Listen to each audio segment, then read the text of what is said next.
Hello, I am Mandar Tabib from SINTEF Digital Norway.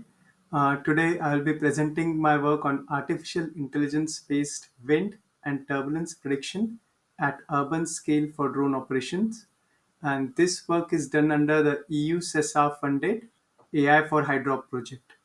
Now, as the title suggests, this work is about trying to use AI to find wind and turbulence because drones will be operated in the urban landscape, and so we may need to find the impact of wind and turbulence on these drones.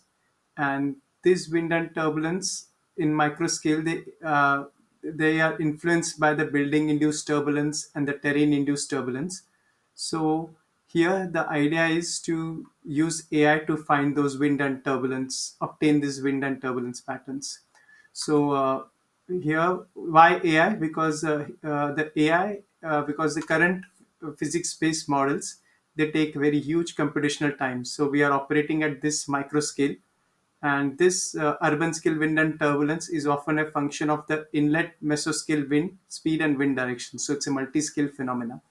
So what we want to do with AI is we want to be able to AI to capture this dependency of mesoscale wind speed and wind direction as input to obtain this microscale wind and turbulence patterns. And we need AI to find this in a fast way. So because this fast wind and turbulence prediction will be needed for drone operations like drone path planning and for assessing the dynamic airspace structure. So the outcome from this work is uh, this is the outcome. This is the AI generated wind simulation that is obtained from my AI model. So for different input mesoscale wind directions, the AI model is able to generate the changing wind patterns or wind dynamics in the micro scale because of the building and terrain impact. So and how this has very useful because this does it very fast within few seconds, and this is useful because as in a work that we carried out along with the NTNU, where our model, this AI model, was used in this reinforcement learning model, where the drones are used to where the reinforcement learning is used to help avoid drones the high turbulence regions.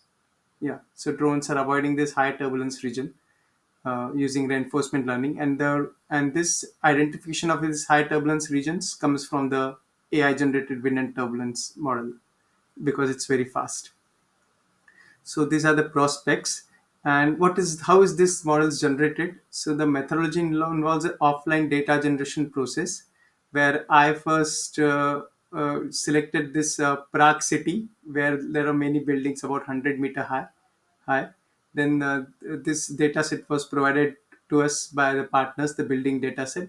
Then this data set, it was digitized and converted into a computational domain, and then in this domain I use CFD to generate different flow fields for different inlet mesoscale wind directions and mesoscale wind speeds.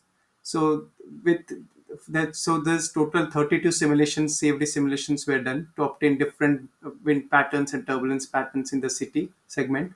And then this database was stored, and this step took a lot of time. And once the database was generated, then I used an unsupervised machine learning technique to train the AI model. So this was all done in the offline stage. So with this AI model, we obtained the most dominant spatial patterns, and then this AI model was used in the online phase, where the code was is provided to the consortium partners. Then the as a user, they would provide the date and the time of the day, and this information is taken to obtain the new parameters for the AI, that is the mesoscale wind speed and the wind direction at that day and time of at that day and time. And this parameters is used as the input for the AI to obtain the flow field in the city segment, like as we see here. So here are the user inputs. Uh, that is this is the toolbox. The user provides the input. The user may also provide the drone latitude, longitude, and when they run this AI model, and within a few seconds, say between 5 to 10 seconds, it obtains the flow field. So this is what the flow field looks like, and the animation which I showed before. So one can obtain the regions of high turbulence, high wind velocity in the segment, and then help it to plan the drone path.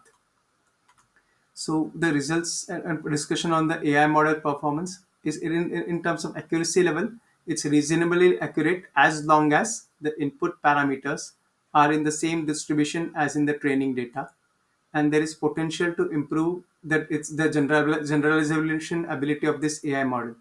But the computational speedups obtained as vis-a-vis to traditional CFD models is very good. About 1,000 times speedups is obtained. Only it takes only few seconds as compared to few hours by the CFD model. This AI model is quite robust to input data because the input data is mostly non-noisy mesoscale inputs.